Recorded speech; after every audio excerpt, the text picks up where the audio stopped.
Since last year, and it is confirmed this year, we have a double degree option with the École Supérieure d'Angers in France.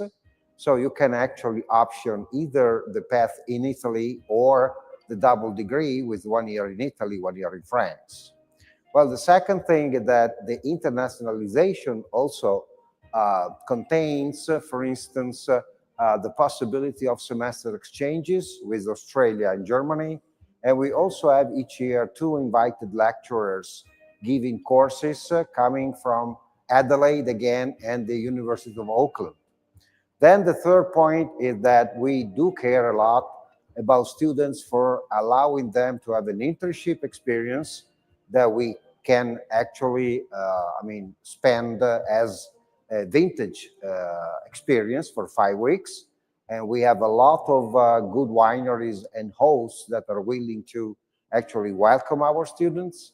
Then, of course, we do care a lot about science. And for that reason, for the experimental thesis that is actually mandatory, we offer 68 different topics in enology, viticulture, wine microbiology, marketing, and other topics. And finally, the fifth very important point is that, of course, we do have good facilities to allow practical activities. We do have a teaching winery, we have a small experimental vineyard in the Piacenza campus, and we have a beautiful sensory lab for tasting wine. Well, I hope this is enough actually to make you curious to surf the website. Okay, great. Well, you saw already the intro with Professor Pony, who is live with us as well.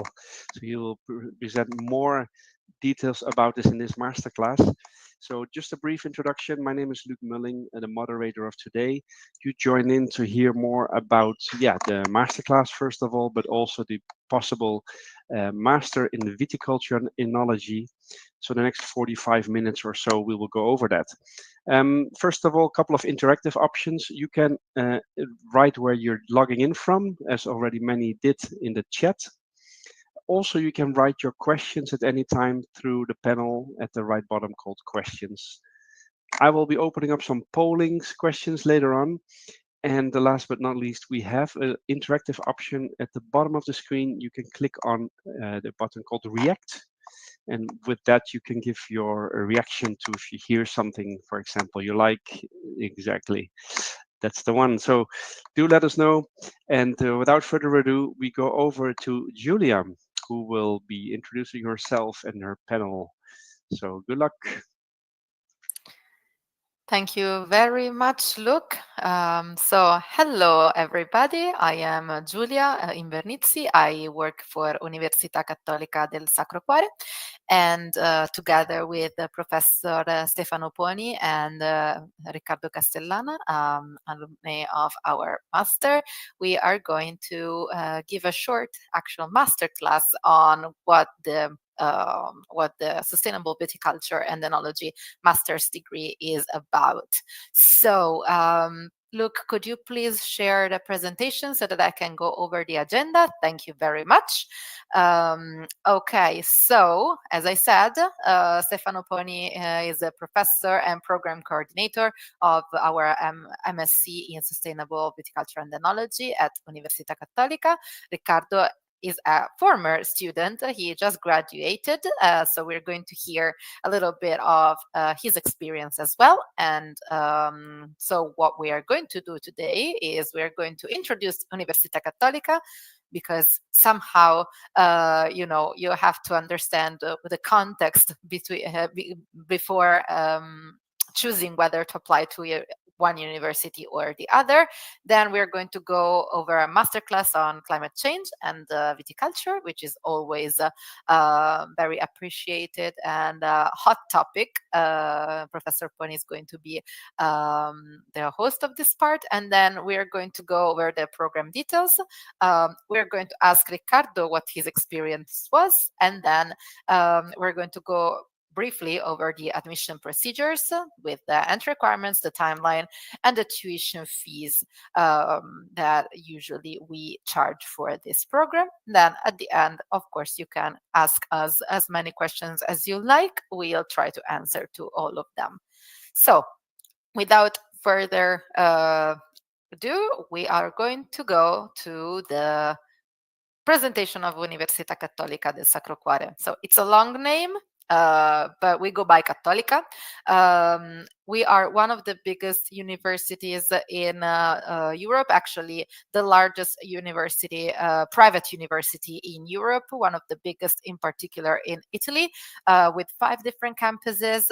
And actually, the campus that I am talking from is the Milan campus, but then Professor Poni and Riccardo are currently in Piacenza. And we have other 3 campuses, Milan, Brescia, Cremona, and Rome, and Bolzano as well. We're big and we host 12 different schools with 12 different subject areas and more than 4,800 international students. For 40,000 is the overall numbers of students that we have currently enrolled. We are pretty new for the standard of Italian universities. Remember that the first university in the world was an Italian university, and it was founded in the medieval times. And also we have many programs taught in English and many, many more taught in Italian. More than 40 actually English taught programs as of today, and more than 200 Italian taught programs right now. So this is a little bit about who we are. But I think the most important and most interesting part of our webinar today is going to be about the masterclass that Professor Poni is going to host for us. And please, Professor, go ahead. I am very happy to hear from an expert such as you are in this topic. Well, thank you. Thank you, Julia. Well, welcome everyone. You already know me from the video at least. And so I'm a professor of viticulture at the Catholic University. And today I'll try to just give you an example of the kind of content that you might find in case you enroll in our master. And I mean, of course, climate change topic is the topic today. And we are really struggling in viticulture with the climate change, because it is true that the change in climate is giving us some opportunities, but it's also giving us a lot of problems. And most of these problems actually occur in the vineyard. Okay, so these are just a few hot topics for today. And of course, the word hot has a double meaning. Hot meaning that is urgent, but hot in terms of temperature. Okay, and so, well, if you look at the next slide, by the way, this guy, I mean, some time ago, well, I think that he already understood what was the point. Okay, so Charles Darwin anticipated that, you know, the species that is actually able to resist, to be resilient to climate change is the most adaptable. And in fact, today we are looking for adaptation to climate change from one side and to mitigation from the other side. And okay, very briefly, a couple of general things on climate change. You know, I don't know if anyone is still arguing who's guilty for the change in climate. Well, I think that if we look at this kind of exceptional figure, where I would like you to just concentrate on the top panel of this figure. See, this is a very peculiar graph because we do have the trend of the CO2 concentration in the air. So over 400,000 years. So it's an incredible long amount of time. And you do see that the CO2 concentrate or the carbon dioxide concentration has been, kept just below 300 ppm for almost 400,000 years. And then, starting from basically a couple of centuries ago, it started to rise. And today we have in the air outside 420 ppm. Well, this is us, basically. So that is the reason. So industrial revolution, and then the development of other fuels and things. And so now we have a trouble going on, okay? Again, the impact of climate change. Now, today we are actually focusing on viticulture, okay? That's right. But just let me give you an example of what could be the effect of climate change on coffee that is grown in Uganda, in Africa. Okay, so today you see on your left, you have a map of Uganda showing 3 different colors representing in areas where, the land is very suitable to grow coffee. That is a dark or the brown color actually. The light brown is an area that's okay, but it's not ideal, but still okay. Whereas the white is okay, not suitable because the climate is not uh, good enough to grow coffee. Just imagine that we have a heating of 2 degrees above this situation. So just project this map in the future and imagine having plus 2 degrees. And if we redraw the map, we do see that basically coffee disappears from Uganda. Now, this is a very extreme example, but it gives us a very good idea of what is a challenge today. Today, the challenge is first adaptation. That means we are trying to adapt to the change.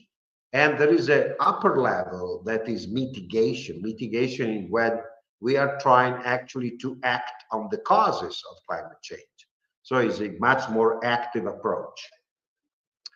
Okay, now, climate change is good for someone, is bad for others. This is, you see, the increase in the hectares of vineyards in UK, basically, okay, and Welsh. And you see that there is an exponential increase. We all know that those areas are becoming more interesting for growing grapes, mostly for sparkling wine, but not just for sparkling wine, all right?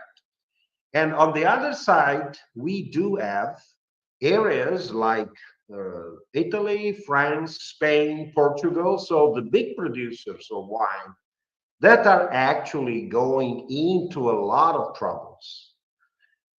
These 5 pictures are actually showing 5, let's say, abiotic stresses that are all related to climate change. This is flooding. We had a lot of flooding in our area last year and 2 years ago. Then we have this picture here that I'm just pointing now. And this is weird, right? Because this picture was taken day 2 of January, and there is already bud break. Now we are in the northern hemisphere, right? And bud break usually is in April. But how come we have bud break in winter? Well, that again an effect of climate change. Hail damage, frost damage, drought. Those are really big worries for everyone growing grapes today in Italy and I would say in the world. Now, just let me give you an example of what is the kind of challenge that we are facing right now. This is a very simple graph showing 4 climatic areas: cool, warm and hot. Okay, and you see that there is a number of varieties. I'm sure that you are familiar with many of them. Just take Mueller Thurgau, for instance, or Pinot Gris. Those are basically early ripening varieties, and they enjoy a sort of cool climate. And then we have Nebbiolo and Sangiovese, where they like a sort of, warm climate. But take a look at the Pinot Noir. Okay, Pinot Noir is here. And you see that actually there is a niche of temperature within which Pinot Noir can grow and actually make an excellent wine. Well, this niche is approximately 2 degrees wide, all right? In the middle, we have the Bourgogne region, of course, but you can make a very good Pinot Noir if you are here or there, or even at the extremes, right? But what happened in 2003? Okay, well, in 2003, I remember that very well. That was one of the hottest season ever in Europe. Okay, and in that specific season, the amount of heat available was actually outside the optimal range for Pinot Noir. Now the question is, does that mean that the Pinot Noir in 2003 was not good? Well, of course not. There was still a good Pinot Noir in 2003. But the question is, let's put the case that this one is happening with higher frequency on time. And so what would be the adaptation of the cultivar? Is the cultivar able to adapt, or are we supposed either to move the cultivar or to change the cultivar? Okay, this is a very good example. Another general effect on viticulture due to climate change is that the phenology of the vine is anticipated. Okay, so all the phenological stages basically occur earlier in the season. So we have an earlier bud break, we have an earlier flowering, and so on. On this graph, I would like you to just concentrate briefly on this panel on your right-hand side, okay? And these are data from Australia, as is basically the Adelaide area. And you see that there is, of course, here for a time window that goes from 1992 to 2012, there is a negative relationship between what? Between the year and the harvest date, right? And you see that being negative, well, that means with progression of time, we do have an earlier and earlier harvest. Don't get confused. This is the southern hemisphere. That is why harvest is in February or March, okay? But there is another issue here that is, again, more important. 20 years ago, or maybe 30 years ago, in Australia, the difference in the harvest time between Cabernet Sauvignon and Chardonnay, this one is Chardonnay, the other one is Cabernet Sauvignon, was 21 days, 3 weeks. That is what you are basically expecting, right? Today, well, it's not exactly today, but 10 years ago, it went down to 9 days. So there is basically a compression of the harvest season because the ripening is faster and it tends to concentrate in a limited amount of time with a lot of troubles in the logistics, for instance.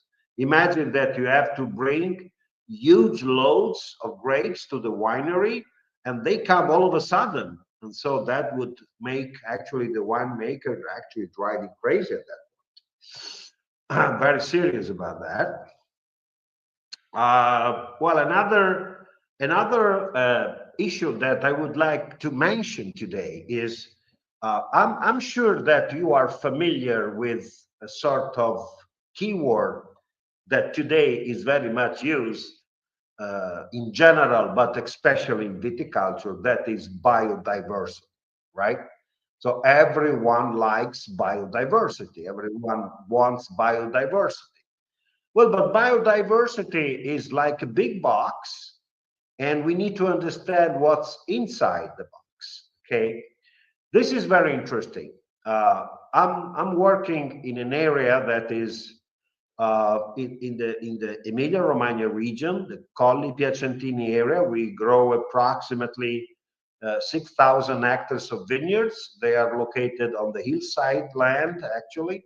Ortrugo, this is a name very difficult to be pronounced, even for myself, I swear. Ortrugo is a good wide variety, and the market actually requires a lot of Ortrugo. But Ortrugo has a problem. You know, when you have to actually do some white wine, and maybe it's a sparkling type, well, what you need to have at harvest is enough acidity, right? You need to have basically enough malic acid besides tartaric acid. Now, if you look at this graph is basically the relationship between malic acid that you see on the y-axis and the breaks, the sugar concentration in the berry that you see on the x-axis. And you see this yellow line here, this yellow curve is Ortrugo. And you see that this guy actually, with increasing sugar, is just losing acidity so fast. And that's a problem. But if you take a few of the local varieties that we tested in this trial, Barbesino, Bucalò, Molinelli, whatever, they all have this very good attitude that if you just take a given Brix value and you go vertical, well, you would see that at the same breaks, they are able to retain higher acidity.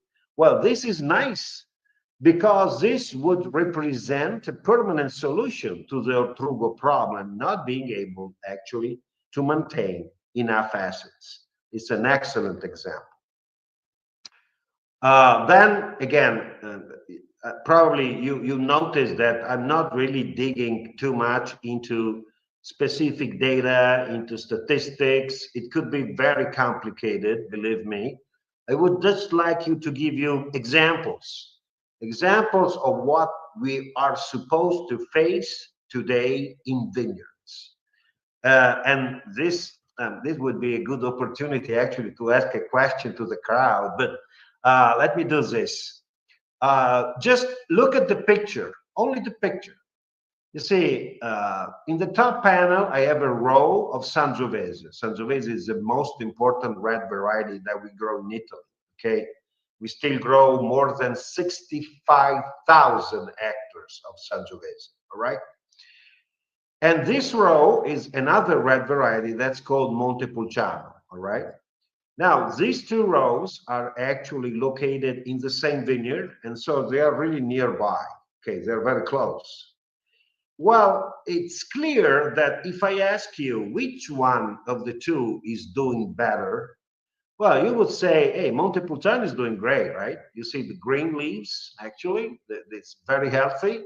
But the Sangiovese already has yellow leaves, the basal part of the canopy, and it doesn't really look like very healthy. And so your conclusion would be, well, Montepulciano is okay, and Sangiovese is very bad. Well, believe it or not, well, if you judge on just a visual basis, of course, everyone agrees. But if you take physiological measurements on those canopies, you will see that actually Montepulciano is doing worse than Sangiovese. Montepulciano is what is called an isohydric variety, meaning that when Montepulciano feels that the water stress is coming, the reaction of this variety is just a very fast stomatal closure. So the stomates close because he wants to save water. But unfortunately, the stomate is like a sliding door. Okay, and you know, if you close the stomate, you don't allow water to get out, but you don't allow the CO2 to get in. And so you have no photosynthesis. Whereas the Sangiovese is smart, because he says, okay, I'm sacrificing the basal part of the canopy, that is the old one, but I'm still keeping, you know, functional, the median and the apical part of the canopy. And so, believe me, the Sangiovese is doing better, although it would be almost impossible to judge on a visual basis. Again, of course, drought means that we should use more irrigation in vineyards. You know, especially in some old European countries, like in France and Italy and in Spain, you know, the coupling irrigation and wine, it's not always, you know, sometimes it says, okay, now if you give water, you're forcing the yield and blah, blah. Well, today, the problem is that we get a lot of water stress. And so we need to handle also the irrigation topic. And, you know, just imagine artificial intelligence helps. But what's the link between irrigation in a vineyard and artificial intelligence? Well, the link is very clear. Today, we have developed models. These models uses basically machine learning approaches from one side and big data analytics from the other side. And so what we can do, and in our master, we have at least a couple of courses dealing specifically with this kind of topic. What we can do is exactly this. So we can build basically what is basically a water budget of the whole vineyard, okay? That's based on very simple inputs. And so we can actually, you know, staying in our office, okay, air conditioning in summer, we can monitor what's happening in the field. You see here, we have an example of a vineyard. Top panel, indicates the amount of available water. And you see that as long as the green color stays on, well, that means that there is no risk of water stress. But then you get a yellow alarm, okay, a yellow warning, and then you get a red zone. And so likely when you get at this point, it's about time actually to open up your sprinklers and just to give water. So when we talk about irrigation in a vineyard, the things that we have absolutely to avoid are, first, giving water too late. For instance, oh, okay, I gave water yesterday when I saw that the leaves were just yellowing. That's too late, totally unuseful. You're wasting water, okay? On the other side, we don't have to give water when it's not necessary. Otherwise, we are turning the irrigation practice into a forcing practice. We will again waste water, and we will actually improve too much the vigor of the vine, and we will decrease the quality of the grapes. Okay. Again, I don't know if you are. I say that you are coming from very different countries, but I think that in summer, it's very common actually having air temperatures approaching 40 degrees, all right? And just imagine if you have a cluster of a red variety like this one, okay? Imagine that the air temperature is around 40 degrees.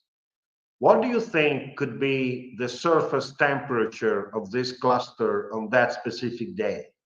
Well, let me tell you that the cluster temperature can easily reach 50 degrees, so it can be a plus 10 degrees higher. And you know, when you get that kind of temperature, we are running into overheating, sunburn, and necrosis. And so we have the issue of trying to do something to prevent overeating in the clusters and in the leaves. And this is an approach that has been trialed for many years in many countries. We had good data in Italy, but the same has been done in Spain, Portugal, and in France as well, south of France mostly. And that is spraying kaolin. Kaolin is a white clay that has a very nice reflectance property, and it's actually able to reflect most of the light. And so basically it's a sort of cooling system, all right? And it's amazing when you have this row where you see that the white section has been sprayed with kaolin. The one is the control treatment with no kaolin sprayed, and then you take a thermal picture of this row, and you would see actually that this part, you see it's still around yellow and green, that is, you know, not so high temperature, whereas here you see that a lot of red is coming up. Well, the kaolin can actually warrant a cooling up to 4 or 5 degrees less on a specific organ.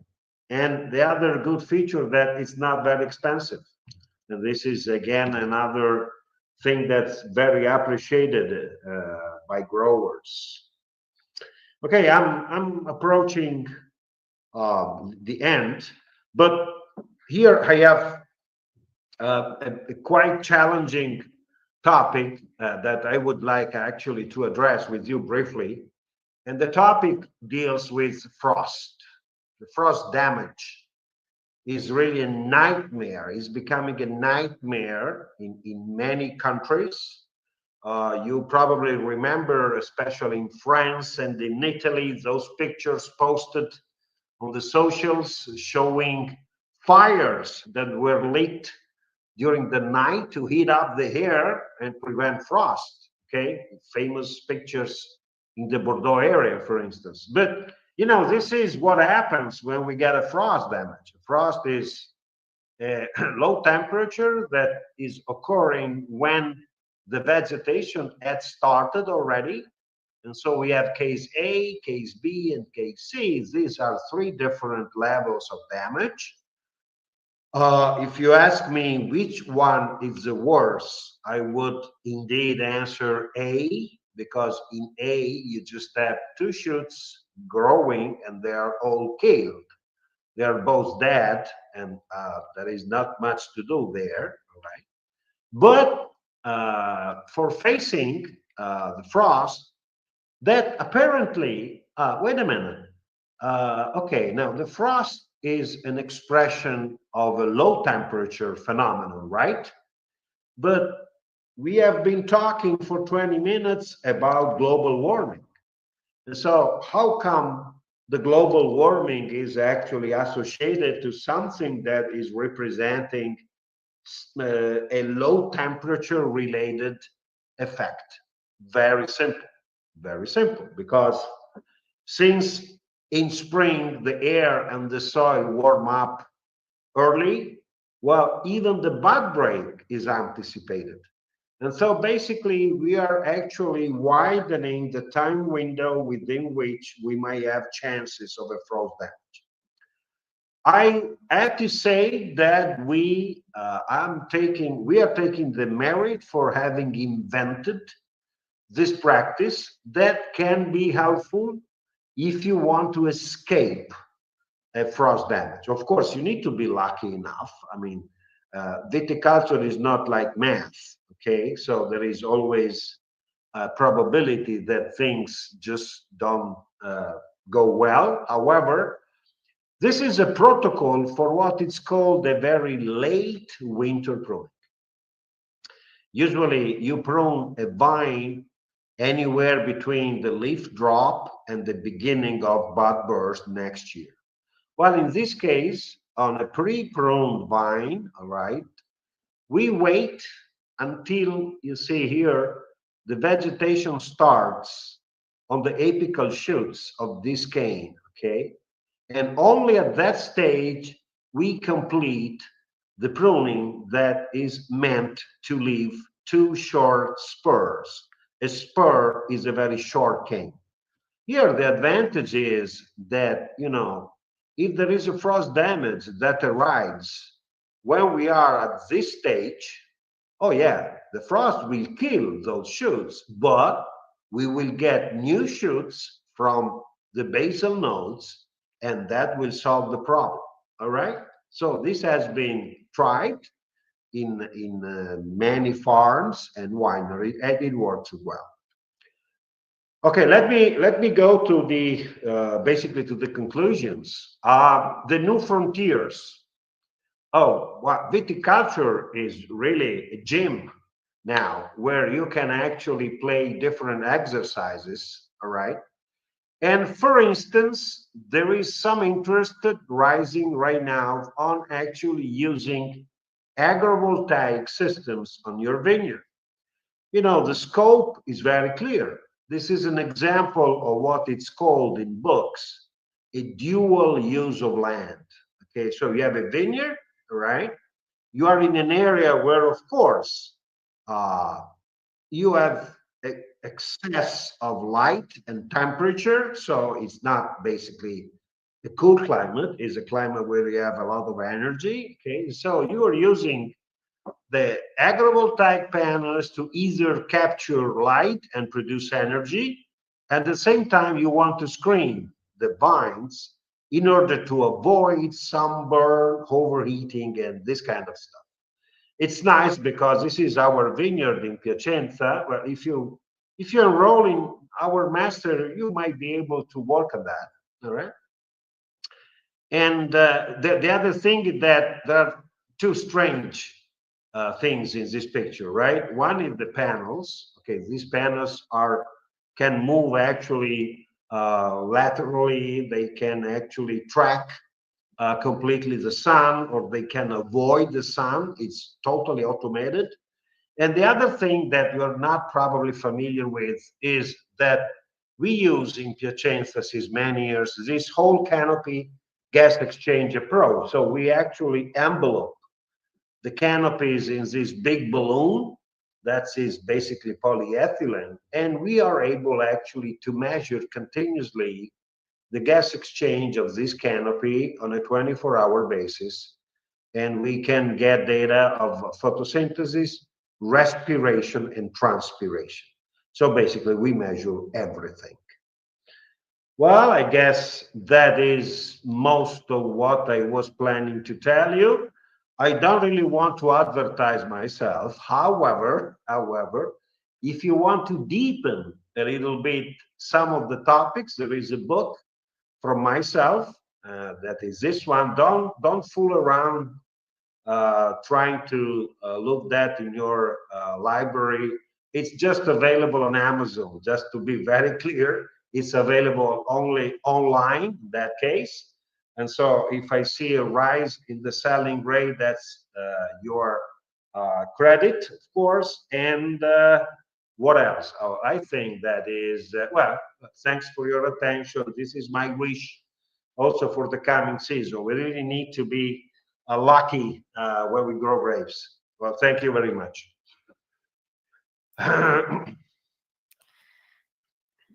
Thank you very much, Professor. I think it's always very interesting to hear about, this topic in particular. I'm a wine lover, so I really That's am. good to know.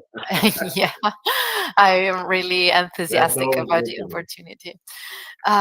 So what I would like to do before going to Riccardo and to our little interview is to focus on the program itself. We already have talked about it for the last 38 minutes, so I'm not going to be long. But what I would like to say is that this program is taught in Piacenza, as we already said.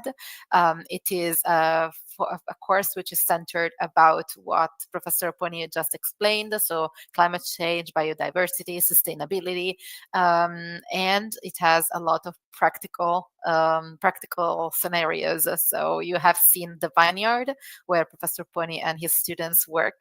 You have seen it in the video at the beginning as well, and there is a reason why the program is taught in Piacenza, which is Piacenza is one of the biggest wine regions of Emilia-Romagna and Lombardy. So it's a very important place where also there's a lot of industry connections. You are surrounded by the industry. So this is what Cattolica tries to do with every single course that we offer to the students. Also, we are going to hear from Riccardo what the opportunities are, and one of the opportunities that we know students are taking after they graduate from this degree one last thing that I want to mention, because I think Professor Pony also mentioned it at the beginning, but maybe not all of you were here at the beginning, is that we have a double degree option with ESA Angers, and we also have exchange options in Adelaide and in Geisenheim in Germany. We are going to hear about an exchange experience in Adelaide from Riccardo as well. So I am very happy to begin talking to our student, which is not a student anymore, actually. He graduated, but I am very happy that he's here with us today. So, Riccardo, can you maybe introduce yourself a bit and tell us where you come from? What was your academic background? Tell us about yourself a little bit. Yeah, sure. So first, thank you for having me.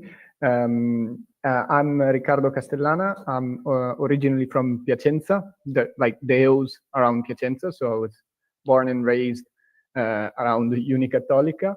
I took my bachelor in Università Cattolica. I studied food production management, and then I decided to specialize in the wine sector after basically falling in love with the topics of both viticulture and enology.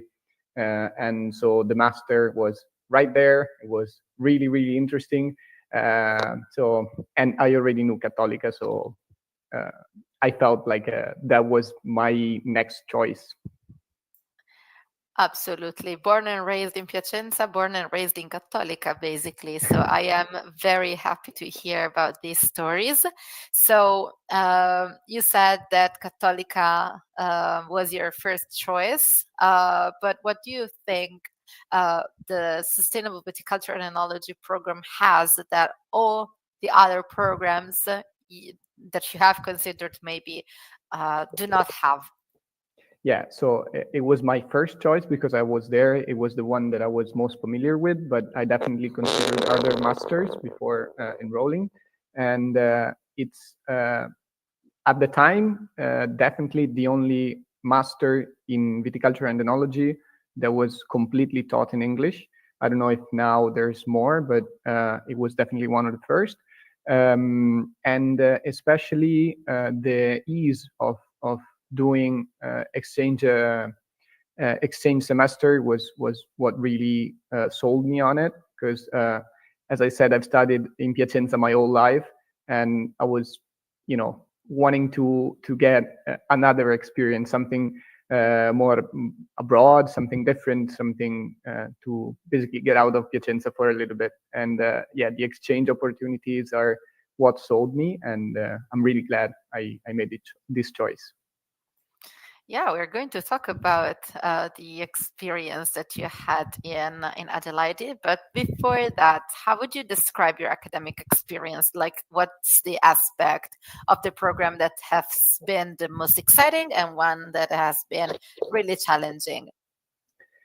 Yeah, so probably what most people, definitely most Italian students are afraid of. I don't know if there's a lot listening to us today, but anyway, the language might seem a little bit scary to some people, but definitely don't worry about it. The professors are all extremely available to make clarifications, corrections, and help you out with the language.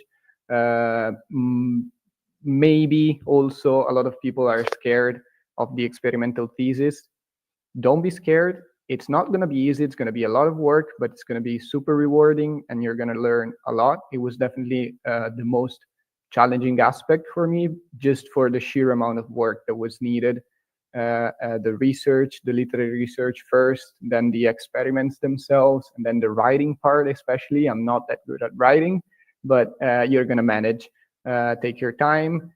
Most of my fellow course mates started in the first year, and if you can already find a project, start, because you're gonna need the time. I didn't have the option because I went to Adelaide, so I had to start a little bit late. But if you push yourself, you can definitely make up the time. So don't worry, but worry a little bit. Okay, don't worry, but do worry. It's an amazing suggestion. Yeah, Okay, thank you very much, Riccardo. So you said that you had an international experience in Australia, and can you tell us more about why you chose Australia and what do you think the competitive advantage was with, having this kind of experience? Yeah, so Australia, for those of you that don't know, and Adelaide in particular, is one of the biggest research hubs for viticulture and enology. So just to have the possibility to go there first, because if you check, like the master of viticulture and enology in Adelaide is unreachable. Just the option to go there and study for a little bit is just amazing. Also, the teaching methods are extremely different. We have a lot of practical stuff in our master, but in Adelaide they push even more onto that side of teaching, and you're gonna really have your hands in making the wine. They teach you how to actually manage a vineyard, like by being there. They show you a little bit more because the vineyard there is a little bit bigger than ours. It's really, and just the possibility to see something so different from Europe, from Italy, it's really amazing. Yeah, in Italian we would say to put the hands in pasta. Exactly. But in this I case, was if trying to say it, but it couldn't come out in English. So yeah, put the hands in wine.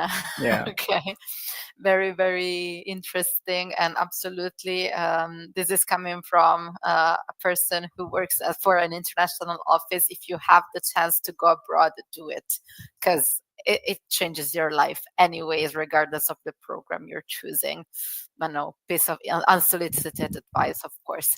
And what is the advice you would give, Riccardo, to our prospective students considering this program? I think one of the best things about this master is the fact that you're all international students. There's a lot in our course. It was only 2 Italian students, and the rest were foreign students. So just the possibility to speak and to interact with people your age that share wine as a common interest is amazing, for just the conversations either about research or about wine itself, or drinking wine together, or just talking like life experiences. It's an amazing added value that not all university courses are going to have. And yeah, and also explore Italy a little bit if you're not from there. Piacenza is really good because it's quite central and it's quite easy to go anywhere from Liguria to Toscana to Lombardy to the mountains. You can take your pick. Absolutely. Last question, Riccardo. What are you up to now that you have finished your degree? Yeah, so I graduated in December. I'm now not in Piacenza. I'm in Montepulciano, Tuscany. I just started last week an internship in Avignonesi, which is a really big winery here in the Montepulciano area.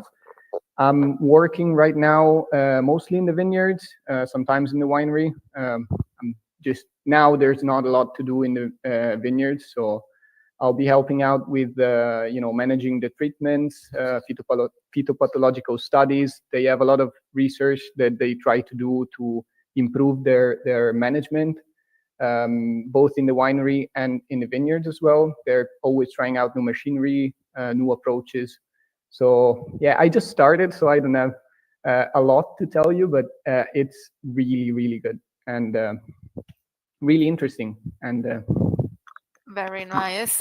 Well, if you are going to be here next year as well, I'm definitely going to ask you how it has been as an experience. So, thank you very much, Riccardo. Really. thank you. And I'm going to go over the last topic, I think, before the question and answer session. So, if you have any questions, please do write them down. But I really wanted to go over the last part of the webinar for today. So how to apply and what the entry requirements are. So we have opened our applications well, it was December. So you have until May 7 if you are non-EU. So if you're not from the EU, you have a couple more months to apply. If you are an EU student with an EU passport, so you don't need a visa, you're going to have until the 25th of June this year. You have a little bit of time, but remember that the sooner you apply, the sooner you can start organizing what the experience is going to look like, and particularly if you're not from Italy or Piacenza like Riccardo is, you're going to have to find an accommodation, to explore a little bit, so it's easier if you apply earlier. The tuition fee would be 6,625 for EU students and 9,050 for non-EU students, with the scholarship, which basically evens it out with the EU tuition fee.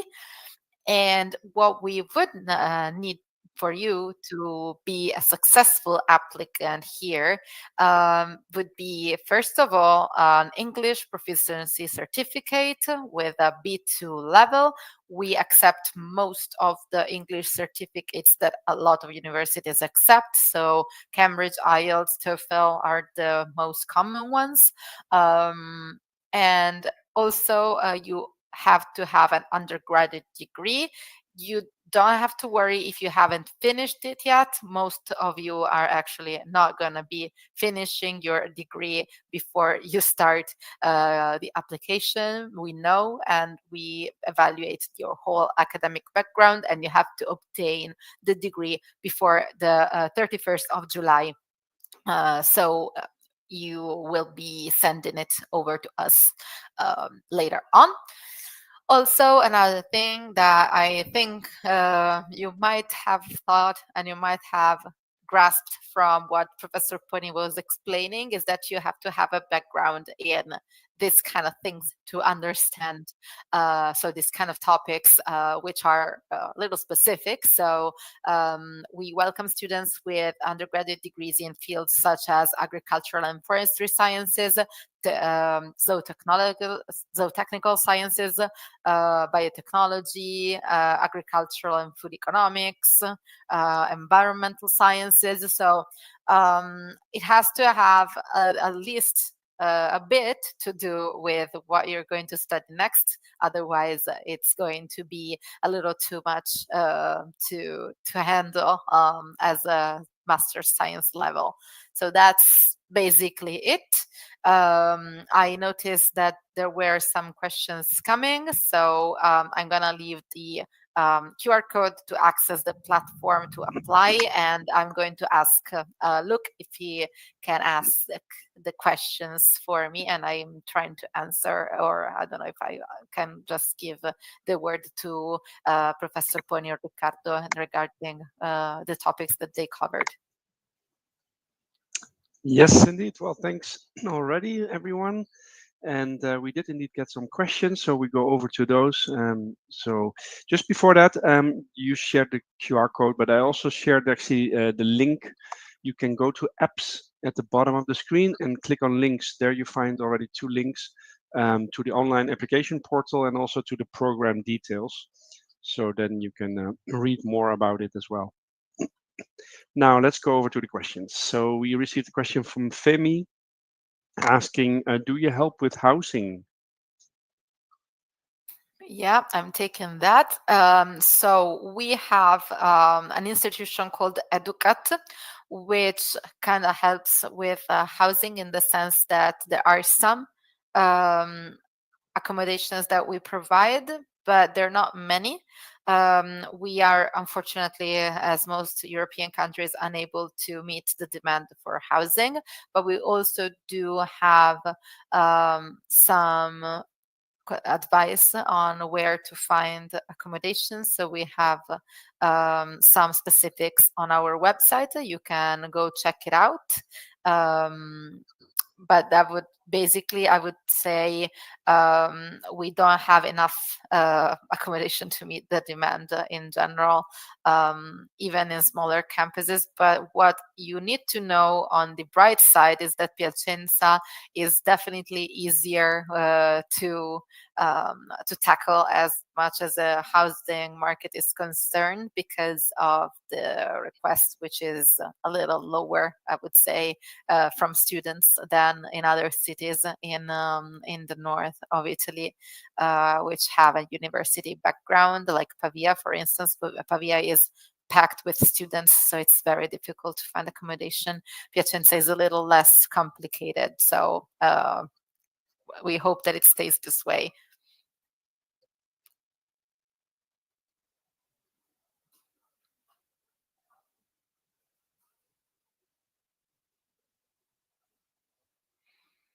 No, don't hear you. Yeah, no, I'm on mute. yeah, I you made were on the mute. rookie mistake. It happens to the best. So I had a question from Matthias. I want to know if I can apply for a scholarship or pay for my studies by working. Well, you can definitely apply for a scholarship. If you are from a non-EU country, you can absolutely ask for the UCSC International Scholarship, the one that I mentioned before.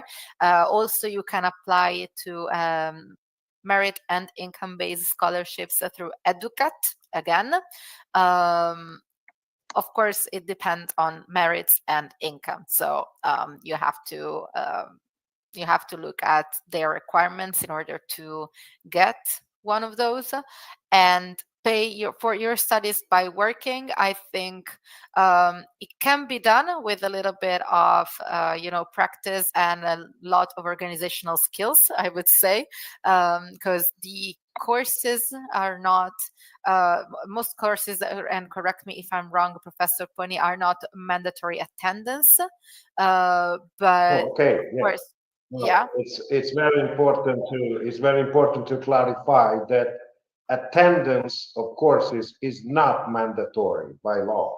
Okay, so in theory, you can just stay in your room and study and taking the exams. That is not recommended, of course, right? of But course. in general, yeah, in general, the timetable in the week is you will have Monday, Tuesday, and Wednesday pretty full, right? And Thursday is basically for practical activities, field visits, and so on. And Fridays is relatively free. So if you want to have a longer weekend, you can do it. Okay. Yeah. So Okay. basically, it's quite well balanced. But of course, the plus in this kind of masters sometimes is really actually attending the courses and having the chance to discuss with the professor. Otherwise, studying on a book can become a little bit boring after a while. Yeah, also it's One really thing that I transferable. would like to mention that's very important is the following one. I'm sure that some one of you would be interested in the double degree option uh, because I know that having the perspective of staying 1 year in Italy and then actually going to France for the second year, at the end, the graduation is actually released by both institutions. So you have really a double degree. But keep in mind that we have only 5 available positions for that. And so, I mean, if you are pretty much convinced and sure that you want to start an application, please do it. Yeah. Thank you very much for clarifying that as well. It's always worth mentioning this, right? Thank you. Sure. Thank you. Great. We're getting thumbs up, so that's good to see. Good. Next question from Sam. Sam asks, how are exams structured? Will it be an oral and written exam, or will it depend on the course? Professor, I'd Well, that say depends very much on the courses. Well, I would say that probably there is a good balance between oral and written exams. It's a mix. Yeah, it's a mix. Well, personally, since in my class I do have a lot of students, I do have the students from the Master of Science, and then we also have the crowd of people from the vintage master actually joining us this semester, and they will actually join the other students in a single class. So I have more than 45 people, and so at that point, the written test is, is okay, even for my health. But in general, there is a good mix. Okay, good. Thank you. Next question from Emily. What do most students pursue as a career? Have any students gotten a PhD, for example, after graduating? Oh, okay, Emily. All right. Well, Emily, well, it depends. It depends on you. I mean, if you ask me, do I have or do you have unemployed people coming out from this master? Well, my question would be no. Well, actually, we are getting, job offers from wineries and farms and companies, and we do not have enough people. Believe me, that is the way it goes. Okay, so I would be very, very, clear at saying, finding a job at the end easy. Then another thing is if you want to pursue an academic career, that is totally different. At that point, of course, you need to run for a PhD. But again, in Piacenza, we do have a PhD school that is really large. And every year we do have also a lot of positions. But of course, it's a totally different story. One thing I've noticed is that, for instance, students coming from the US, they have graduated, and I know a couple of them, they have been hired in Piedmont, for instance. They are actually running the winery. They're very happy. They say they don't want to go back. I don't know why, but anyway, they are happy, and so we are happy. No, no, really, I'm not kidding. No, no issues for jobs. I mean, there is a fairly high demand on that. Good. Good to hear. Sam has another question for the professor. He recently visited the Modena region of Italy and was surprised by the air pollution and fog in the region. Can smog affect grape growth and the final wine product? No, no, we don't have that kind of problem. Uh, well, of course, I mean, also you visited an area that is very particular, Sam, because if you were in the Modena area, you were in the Lambrusco area, all right? And the Lambrusco wine is, always at the center of the discussion because it's difficult to imagine a sparkling red wine, all right? But believe me, this year every year there is a competition for the best sparkling wine in Italy, and the prize was for a Lambrusco type that actually was produced in the Modena region. So I mean, no. But anyway, to answer the question, no, no problems for that. Actually, the kind of growing model that the Lambrusco is actually offering, that is basically fairly high yield, because the kind of ripening that you need is not that advanced.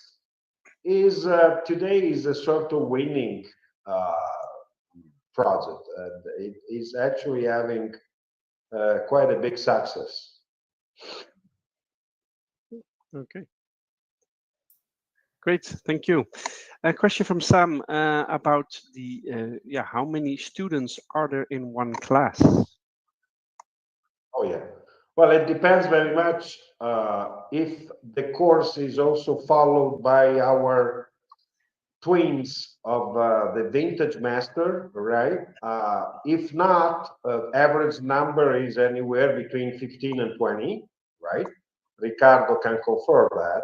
Well, in my course, I have an extra number because they join the vintage, and then we have some Erasmus students actually getting in, mostly from South America, for instance. I don't know, we have a lot of people from Mexico that is great. I mean, and so in my course we can get up to 50, but that's just a sort of exception. Yeah, you should say 15, 20. And I think that the question is important because beyond a given threshold, of course, the quality would actually go down, because if you just have too many people, you're not able actually to provide the high quality teaching that we are actually pushing.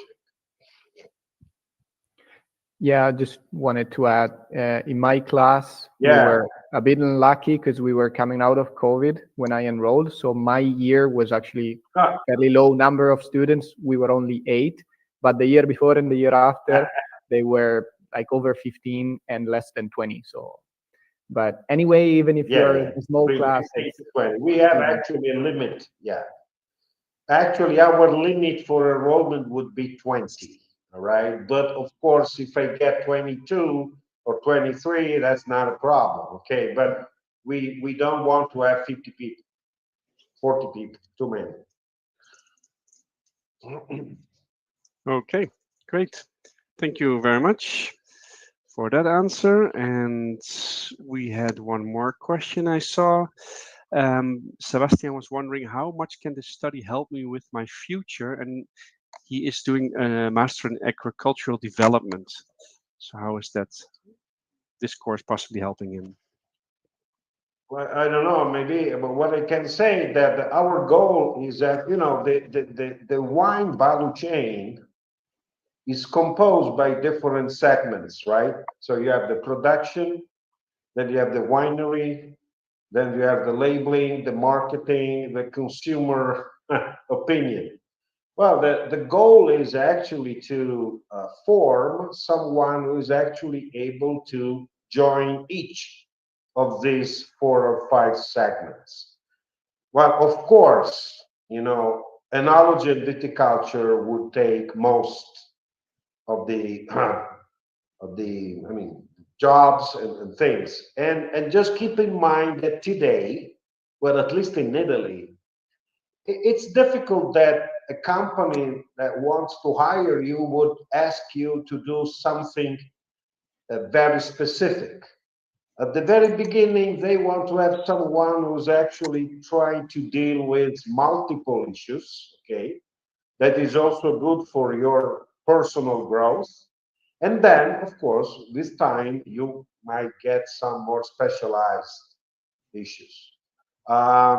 Since 2 years ago, we also had another master, a 1-year master that was called Bennett, but we quit.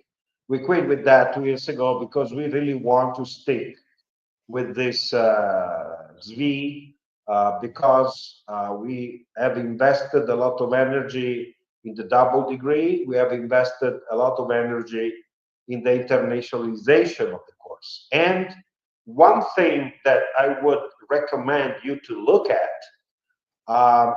for instance, there is also a post from myself on the Facebook page.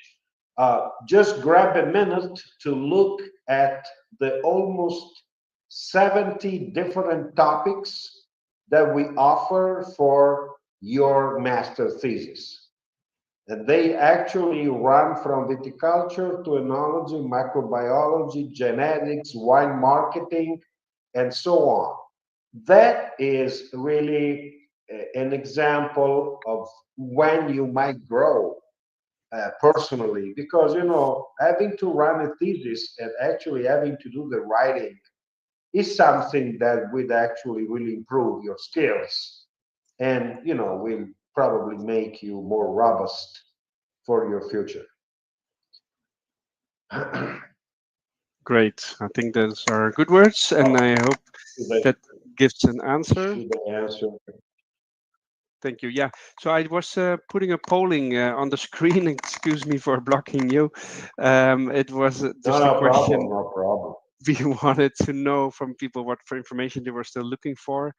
So for those people that answered that, thank you. Just by answering it will go away, that block. And then open up another polling question if you're interested to apply for when that would be. So thank you for letting us know that feedback. It's very useful for us and for the university as well.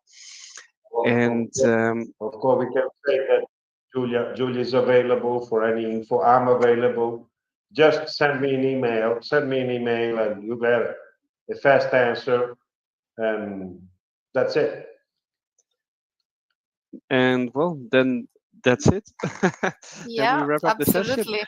Here's Yeah. the email, by the way, from your team, Julia, I believe. Yep. That's me. That's our team, actually. So if you have any questions, please send us an email. You can also call us. So please do. If you have anything, we are really available to help. Well, that's great to hear. And with those words, we will round off the session. I don't see any questions anymore, so hopefully everything was clear.